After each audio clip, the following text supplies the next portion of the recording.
She wants to play with me. What is going on, YouTube? It is your boy 1 Star a Week and we are back for yet another episode of the Broke Boy Road to Glory. And yeah, as you guys know, we're gonna be bringing you some weekend league gameplay today. And this is a team we're rocking with. I showed you guys last episode, but what I did forget to show you was my custom tactics. I'm pretty much using the same custom tactics, but I do want to show you where everybody's playing because it's not really obvious based on where everybody lines up at the beginning of the game. So we got Yedder, who's going to be the star of the show, playing striker. We got Mbappe and Garrincha playing out wide. We have Butragueno playing cam, and this is the first weekend league I've ever tried him at the cam position. But I was really tempted because you got Yedder with a 5-star weak foot, and now you got Butragueno also with a 5-star weak foot down the middle. So I'm really liking what they're offering to the team in those positions. We got Essien and Tonali as our CDMs. Dalbert, Luis Felipe, David Luiz, and Natal, of course, is going to be our defense. And yeah, I'm going to just jump straight into it. As you guys know, last episode, the star of the show was this Luis Felipe card. So if you want a review on him, just watch last episode. This episode, we're going to have our boy Yedder still in the show. And when you look at this card looks absolutely disgusting. And I remember a couple episodes ago, one of you guys in the comment section hit me up and asked whether I was going to do a Player of the Month Yedder review. And I was like, let's do it. He's 5'7". He has high work rates, which are kind of on attackers. He's right-footed with a 5-star weak foot and 4-star skill moves. I've played 17 games. This is all weekend league with 13 goals and 4 assists.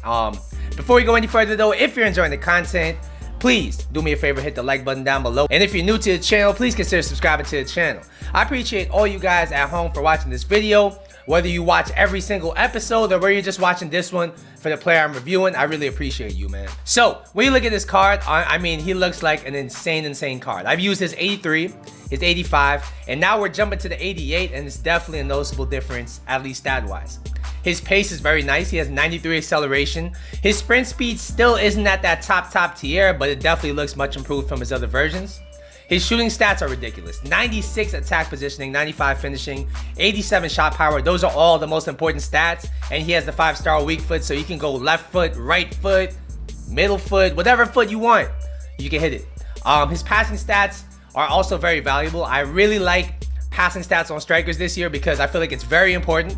If you're linking up play, if you're playing slowly, the passing stats really matter this year. And he has them in abundance. He has 87 vision, 87 short passing, 87 curve, which are the most important stats there for a striker. His dribbling is also, I mean, amazing. The only real con here when you look at his stats are his lack of strength, which is actually pretty improved. 64 strength is better than I expected to see. And his stamina. 74 stamina, there's no ifs, ands, or buts about it. It's a really bad stat to have. So without further ado, we're gonna jump into some weekend league gameplay. I'm gonna give you guys a weekend league update, and I'm gonna let you guys know, is this card worth it? Let's get it. All right, so according to Footbin, this card is gonna cost you about 550 to 600,000 coins to complete the SBC from scratch. Of course, you get packs back, and the packs aren't really that good, so I'm guessing you'll get maybe 20-25k back. So let's put his value at 525k. Is he worth that money? I would have to say absolutely. This card is probably the best attacker I think you could buy in that price range. We're gonna break down the stats though so you know exactly what to expect. So 89 pace, how's it feeling game? It feels very similar to what the stats suggest, all right? His acceleration is top end, it's 93, and coming out of skill moves, this guy accelerates really fast. In tight areas, if you want to just get a nice little change of pace by stopping and then going, he's really good at that kind of stuff. His top end sprint speed, as expected, is just not quite there. If you want to send him on a through ball, he'll be able to initially beat the defender, but he won't be able to keep that distance between him and the defender that long. So you gotta keep that in mind when you're using him. Overall, I gotta give this guy's pace an 8.5 out of 10. It's very good. It's not quite at the point where he's a speed demon, but he's actually got enough now to, I think, get him behind. Next, we're gonna talk about shooting, and this guy's shot is broken. All right, so the first thing we're gonna talk about here is this attack positioning. It's 96. I got a hunter on him. This maxes his attack positioning out to 99, and in game, it really felt like that. This guy was always drifting into positions to score. He was always open in the box, it felt like. He was always in a dangerous position, and it felt like he was always moving. He was just always on the move. The defensive AI was never really able to stick with him, and if you pay attention to his runs, he'll really reward you for it. His 95 finishing, once again, which is theoretically maxed out with a Hunter Kemp style, is also very good. He has basically, he can finish on either foot because of the 5-star weak foot in any position from the box, and he was scoring from insane angles. He has a very nice finesse shot as well if you like to pop those. I really enjoyed his finishing.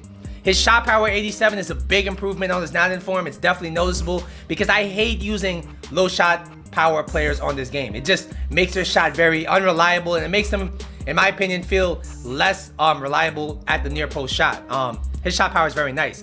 His long shots are actually pretty decent as well. He was able to get them on target for me. I think he even scored one where it deflected off a defender. It counted as an own goal, but his long shots aren't bad. Overall, I gotta give this guy shooting a 9.5 out of 10. He has one of the most reliable shots you can get, especially at this price range. Next, we're gonna talk about his passing, and this is something you shouldn't overlook. If you do want to play him at cam from time to time, if you want to play him in a 2-striker formation, the passing will matter. And in-game, this guy's a bit of a playmaker, all right? He has the vision, the short passing, the curve to really make those passes in and around the box. His through balls aren't bad, and his long passing is not that bad either. So overall, this guy has a total package as far as passing goes, and I gotta give him an 8 out of 10. He's not gonna be bringing the Kevin De Bruyne through balls to your team, but he's not that far behind. Next, we will be talking about his dribbling, and as you guys know, the meta prefers high agility players with low center of gravities, and this guy fits the bill. This guy's dribbling is very, very nice. The way he's able to stop on the dime, just turn really quick. He's able to position himself in ways to get shots off, to create half chances in areas that you wouldn't really suspect him to be able to. That really makes this card very valuable. His agility and balance make him a very responsive card. He's quick to turn, like I said. He's quick to stop on the dime. Just left stick dribble. That's all you gotta do. Left stick dribble with him, and you'll really enjoy him. You'll be able to create a lot of space simply with the left stick dribbling alone. His actual dribbling and ball control stats are very high as well. Therefore, he keeps the ball very close to his body. And even when he's running at speed, he has a very good command of the ball. Because of his high dribbling stats, he also gets a lot of deflections in and around the box that allow him to get second and third chances. Overall, I gotta give this guy's dribbling a 9 out of 10. It definitely fits the meta, and it's definitely up there with one of the best dribbling strikers I have used on this game.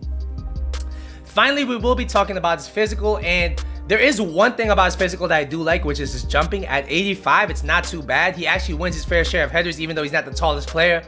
And even though heading is dead, it is still valuable to be able to win headers from time to time to retain possession. So I really enjoyed that.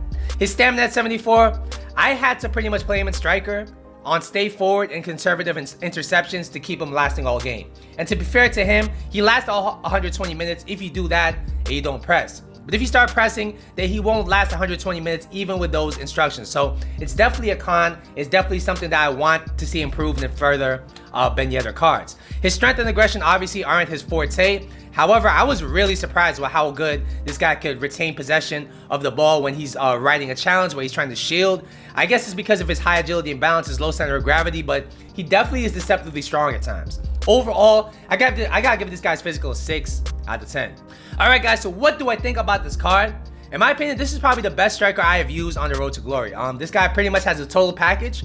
He has the pace to get in behind. He has the quick acceleration out of skill moves, which I really enjoy to create space. His shooting is flawless. I mean, 5-star weak foot, 95 finishing, 88 composure. I mean, this guy can finish on either foot from any angle. If you give this guy any space in the box, he's gonna finish. His passing stats also add an extra element to this card, as well as his dribbling. So overall, I don't really think there's any major weakness here aside from his stamina. Therefore, I would say at 525,000 coins or whatever you assign his value to be, it's an amazing value. I think there's no other attacker on this game that can really match him for value for money. So I definitely do think if you're considering doing him, if you're on the fence, I definitely got to recommend it. Alright guys, so you might be wondering how I'm doing in the weekend league. Last episode I left off and I was 6-2.